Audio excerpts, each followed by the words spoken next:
Good evening. You're watching The Big Story with Haryanto Duman. I'm Olivia Quay. If you're watching us on YouTube, please subscribe to the Straits Times channel if you haven't already done so. We begin with the number of new COVID-19 cases in Singapore. Of the 752 new cases today, 2 are Singaporeans and permanent residents. It's the 5th straight day that the number of community cases is below 5. Foreign workers living in dormitories continue to form the majority of the remaining cases. More details will be released later today. The total number of cases in Singapore now stands at 26,098.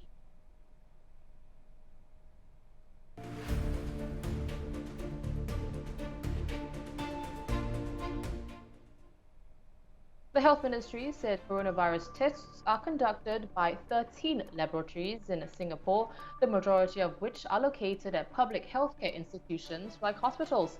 The ministry added that test results are checked against patients' clinical symptoms and that it regularly audits these results, including those from private laboratories.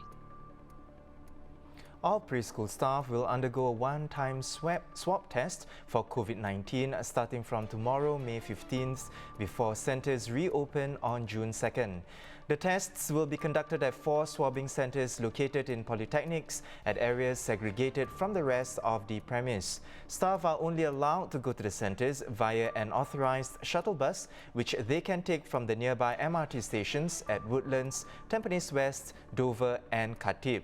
The government will bear the cost of the one-time swab test exercise, given the sizable number of staff involved. Meanwhile, family violence is on the rise since the circuit breaker kicked in on April 7th. In a statement today, the police said that from April 7th to May the 6th, there were 476 police reports filed for offences commonly associated with family violence. This is a 22% increase from before the circuit breaker period. It has prompted authorities to take a more proactive approach to help high-risk victims, such as assessing the victims' risks of encountering more family violence and referring those at a higher risk to social services, even if they don't request help or shelter. If you know of someone who needs help, you can refer to these helplines. Now, there's a lot of information and numbers there, so do take a screenshot as well.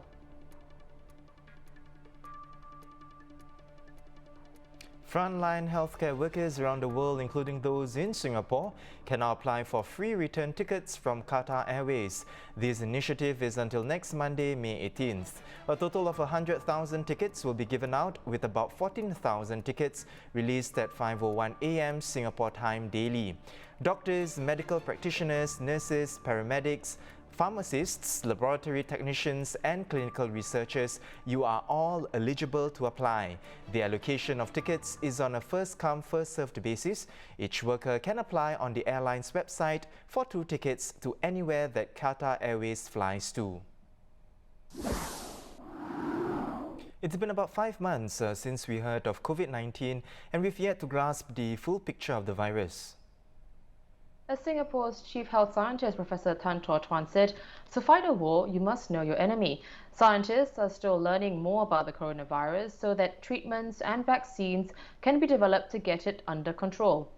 The Straits Times Science and Environment correspondent Audrey Tan joins us now to talk about what's known so far about COVID-19. Audrey, scientists all around the world are racing to find a treatment to this silent killer. What are some of these therapeutics that countries are working on to combat COVID-19? So yeah, therapeutics is the branch of medicine that looks at how to treat or alleviate a particular disease, in this case COVID-19. And there are 3 main types of therapeutics that scientists are studying now. So the first one would be antiviral medication. The second one is antibody therapy, and the last one would be vaccine. So all of them work in different ways, and I'll try to explain how each of them works.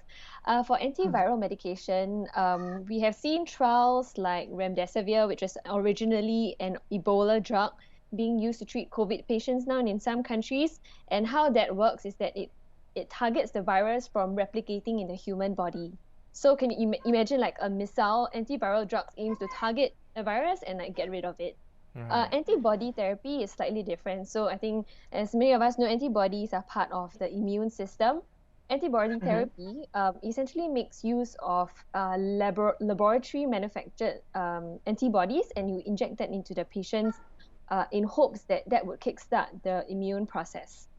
And the last one, vaccines, is when you take an inactivated or a less infectious form of the virus, you put it in the patient's body, and then you hope the immune system responds to mount a protective response. So all of these are still in the works. There's no one drug that has been developed that specifically targets COVID-19. But as I mentioned earlier, now they are using existing drugs to try to treat patients. Right. So all these are still in the works right now. There are many trials ongoing.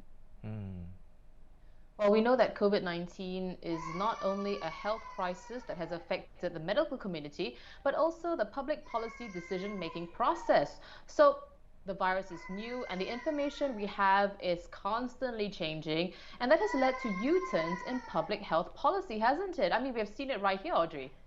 Yes, so I think many people would point to the mask policy as a kind of U-turn. But I would just like to stress that, this virus is very new. Before it even started infecting people, I mean, we first heard of it 5 months ago when it started surfacing at a wildlife market in China. So it is very different from other kinds of viruses that people know so far. So I think it's not unexpected that new knowledge is constantly being uncovered. So for example, the mask issue, in the early stages of the outbreak, scientists weren't sure whether asymptomatic patients, which means patients who don't show any symptoms, could spread the virus. But as things progress and multiple groups of scientists continue looking at the issue, they realize that, actually asymptomatic patients are more than expected. And that was when the government decided to ask everyone to wear masks when they leave their homes. So I think I also just like to say that scientific inquiry is a marathon. It's not a race. When you look at like public health policy, there are very specific milestones that we can highlight, right? So when COVID-19 was declared a pandemic, when our circuit breaker start, when it's supposed to end. But in scientific progress, it's not so clear cut like, today we discover this and another day we discover something else, because everything is incremental. You build on knowledge. One research group builds on the knowledge that another research group found, and you cannot make decisions just based on one scientific paper that comes out. I mean, as we have seen during this pandemic, as the disease spreads, we also see the spread of fake news about unproven cures, and there's also unreliable science. So this impacts human lives. So I think we have to understand that science is constantly scientific knowledge is constantly being added to what people know about it now. Right, that's a good point that you brought up, Audrey. Now, Audrey, on that note, what can we then learn from this pandemic, say in terms of shaping public health policy moving forward? Yeah, so I spoke to a couple of scientists on this, and moving forward for this particular pandemic, in the shorter term, we can definitely see more progress in terms of coming up with antiviral treatments or antibody treatments. Vaccines might be further off, but as one scientist said, the last time a coronavirus outbreak happened was when SARS broke out in 2003, that's 17 years ago. And if research had continued, then maybe today we would have a cure or a vaccine or like specific drugs, but we did not see that. So if anything, it just shows that basic research into all these kind of coronaviruses and international collaboration between research groups is so important. Right, that's a very good point that you brought up, Audrey. Really, collaboration among different agencies and among different countries to combat this global pandemic. Well, thank you so much, Audrey, for taking time to speak with us. We were speaking to our science and environment correspondent, Audrey Tan, on what's known so far about COVID-19 and how this pandemic has not only shaken up the medical community, but also changed public policy. Let's go to Dylan Ang for what's making headlines around the world.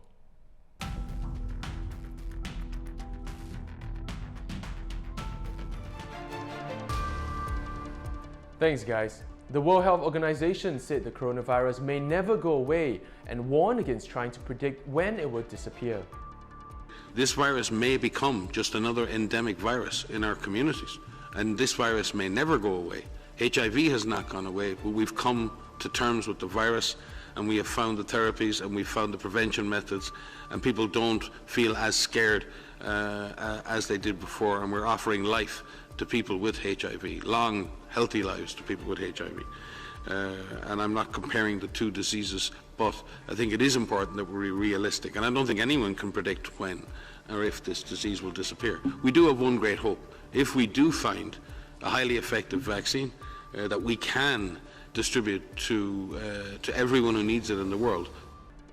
More than 100 potential vaccines are being developed at the moment, but experts have underscored the difficulties of finding vaccines that are effective against coronaviruses. Meanwhile, President Donald Trump deepened his rift with the US leading disease expert Dr. Anthony Fauci over the loosening of COVID-19 restrictions. Mr. Trump called Dr. Fauci's warnings against prematurely reopening schools and the economy unacceptable.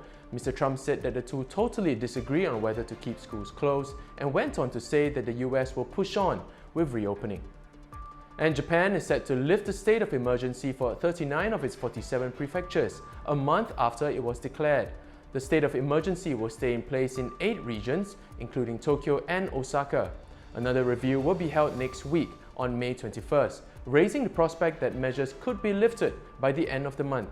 New cases in Japan have dropped recently. That's all for our global updates. Back to you. How many MRT or bus trips have you taken in the past 2-3 months? How will our public transport system recover when life resumes? Now, earlier this month, Transport Minister Khaw Boon Wan said train ridership has fallen by 80% since the coronavirus outbreak in late January. That means $2.7 billion have been wiped out from last year's total fare revenue base. Before the pandemic in 2019, Singapore's annual ridership was 2.8 billion trips, adding up to $3.4 billion per year in revenue. Revenue traditionally has been sufficient to keep the public transport operators profitable, government subsidies capped, fares value for money. And on top of that, there is enough to go back into maintaining a relatively new fleet of buses and renewing the rail network. And this was all brought up in an opinion piece today by the Straits Times senior transport correspondent Christopher Tan. So let's get Chris in on this discussion. Christopher, what is your biggest fear or worry for our mass transit system in the short and long term? Well, I think the most obvious worry for anyone would be, well, not only Singapore, but in all cities around the world, would be cost, right? The premise of mass transit is volume. The systems are built to move a lot of people as quickly as possible from one place to another, and the numbers speak for themselves. And if you don't have those numbers, what happens is that costs will go up, costs for the commuter, costs for the state. So as I assumed with the numbers that I projected, we are talking about at least, if ridership goes back to 50%, it's now 20%, if it goes back to 50%, we would still need something like $1.7 billion in subsidies to keep things moving as they were. Or fares could go up double, right? From 120 to 240. So that's the main worry. And with this cost, what happens is that people will become less enamored of public transport. I mean, even in the best of times, people don't really enjoy going on a train or a bus, right? They prefer to be in a car. So if the cost goes up, it's going to narrow the difference between public and private transport, and you may have a situation where, you know, all the work that we've been doing for the last 10, 20, 30 years comes undone, and people shift back to private transport, and that would tax the city, that would lead to congestion, more pollution, more resources, more space being used up, right? Now, Chris, apart from cost, do you foresee any other problems when restrictions are eased and more people start using public transport again? I think there are many worries, right? But the main thing, what we should focus now on is what we can do as individuals to make it safer to travel on mass transit again. And there have been many suggestions. I think the most obvious one that have been legislated most recently is the wearing of masks. If we wear masks and if we avoid talking, that would reduce the chances of transmission, right? And then if we are able to somehow shift the demand across the day rather than have them bunch up in the mornings and then again in the evenings, then we will have more space within a train, within a bus, and that also will help us prevent transmissions. And that is the main worry now, right? The transmission of this virus, which will cripple the city. Right. Well, the current drop in ridership, 80%, is 4 times that of the SARS crisis when it was at its worst. So, Christopher, what happened then for the public transport system to kick into full gear again? And can we expect a similar scenario post-COVID-19? I think the nature of the two epidemics or pandemics are quite different, right? I mean, we have already seen that the two viruses are similar, but yet very different. We have not been able to keep put a lid on this pandemic yet because of the way it transmits, right? People with very little or no symptoms at all can still be contagious for weeks on end. And that is the insidiousness of it. And with SARS, we were able to keep a lid on it and bring it under control fairly quickly because the nature of the virus was a bit different. And we were able to bounce back once we broke the chain of transmissions. And that's it. Right now, there is no sign that we're able to do so, even in cities where they seem to have contained it, in places like Wuhan, Taipei, Seoul, Hong Kong. Once they lift the lockdown measures, they ease the measures, we are seeing cases coming up again. And now people are saying that even with vaccination or herd immunity, there's no guarantee that you will not get infected again. There's no guarantee. So in the near term, or maybe in the foreseeable future, there's going to be a need for safe distancing. There's going to be a need for masks. There's going to be a need for a bit more protection, right? If we are hope to go anywhere back to where we were. Yeah. Christopher, I just want to go back to the point on cost that you mentioned earlier on. So are you saying that eventually will trickle to, say, a fare hike in the end? Because you mentioned earlier fares may double. Is that what we are going towards? You reckon? That's a simplistic kind of analysis. If, let's say, I'm talking right now, we are running at 20%, right? Which is, completely unviable.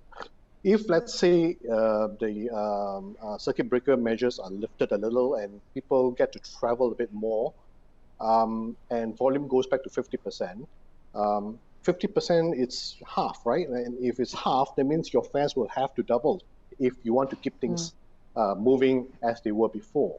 Right. Yeah. So Christopher, yes. No, please go ahead. Yes. No, carry on, please.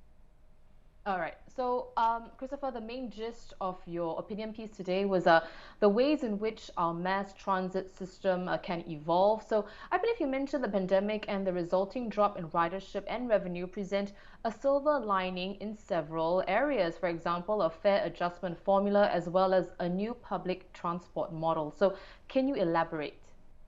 Okay. So, one of the many proposals that have come up in recent years is to link fares to service quality. We've not been able to do that for one reason or another. So, with the pandemic, we are on a pause button, and a pause button is a good opportune time for us to relook at things and relook at the formula. For instance, the formula right now, which has something called a network capacity factor, would be disastrous if it's applied right now, because ridership is way below what the capacity is built for, and that would result in fares skyrocketing, right? For one example, the other thing, the other silver lining we we can look at is how people travel and how people work, right? I mean, right now we have a lot of people moving in one direction within 2 hours in the morning and then another 2 hours in the evening. Can that be spaced out? Can we so-called legislate shifts within the CBD, within work areas? Can we reshape our cities so that we live, work, and play nearer without having to travel so far? Right? I mean, Singapore has been wanting to decentralize for many, many decades, and so far it's with limited success, right? So with this pandemic, maybe we can look at these things and accelerate them a bit, right? Change the way we move, change the way we work, change the way we live. Well, good points you brought up there. Thank you so much for your insight, Christopher. It was always a pleasure to have you on the show. My pleasure. That was our senior transport correspondent, Christopher Tan. If you're watching us on YouTube, the link to his opinion piece is in the description below. Let's go back to Dylan for what's also making the news.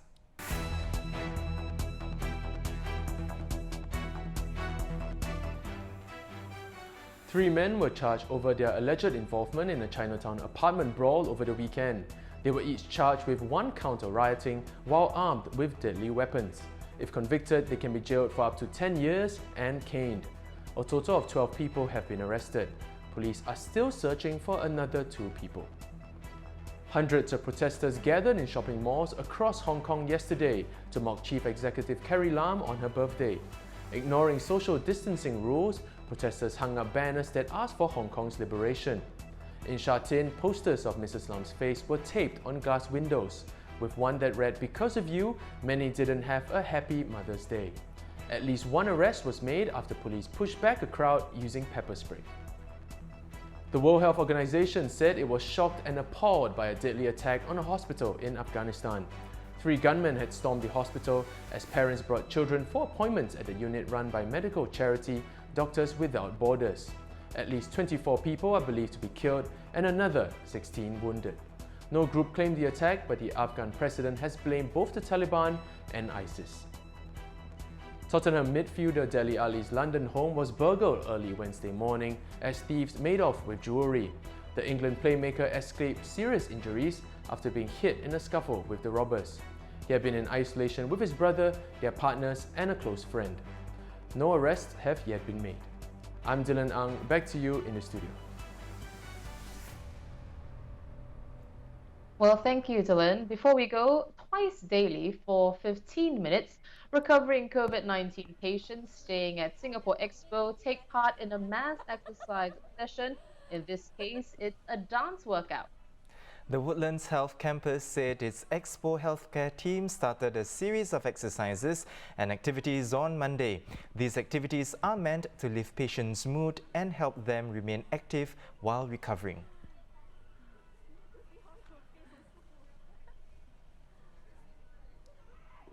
Well, those are our top stories for today. For more news and videos, visit straitstimes.com and subscribe to our YouTube channel by hitting the red button below.